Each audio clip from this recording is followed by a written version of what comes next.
ভৌগোলিক অবস্থানের কৌশলগত সুবিধাকে কাজে লাগিয়ে বাংলাদেশের আকাশসীমা এখন হয়ে উঠেছে আয়ের এক গুরুত্বপূর্ণ উৎস। প্রতিদিন শত শত দেশি বিদেশি উড়োজাহাজ এই আকাশপথ ব্যবহার করছে, আর সেখান থেকেই আসছে বিপুল পরিমাণ রাজস্ব।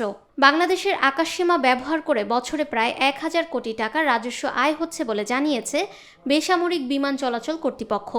সিভিল অ্যাভিয়েশন সূত্রে জানা যায়, প্রতিদিন দেশি বিদেশি মিলিয়ে প্রায় ৬০০টি উড়োজাহাজ বাংলাদেশের আকাশসীমা ব্যবহার করে। এসব উড়োজাহাজ আকাশসীমায় প্রবেশের সঙ্গে সঙ্গেই নির্ধারিত ফি পরিশোধ করে, যার গড় পরিমাণ প্রায় ৬০,০০০ টাকা। এছাড়াও ল্যান্ডিং, রুট নেভিগেশন ও পার্কিংয়ের জন্য আলাদা চার্জ রয়েছে। ভৌগোলিক সুবিধাকে কাজে লাগিয়ে বাংলাদেশের আকাশসীমা এখন একটি গুরুত্বপূর্ণ রাজস্ব উৎসে পরিণত হয়েছে। সংশ্লিষ্টরা মনে করছেন, এ খাতে স্বচ্ছতা ও আধুনিক প্রযুক্তির ব্যবহার বাড়লে আয় আরও বৃদ্ধি পাবে। বাংলাদেশের আকাশপথ শুধু যাতায়াতের মাধ্যম নয়, এটি এখন দেশের অর্থনীতির একটি শক্তিশালী ভিত্তি, যা ভবিষ্যতে আরও সম্ভাবনার দ্বার উন্মুক্ত করতে পারে। ফাহমিদা বিনতে আনোয়ার, নিরপেক্ষ।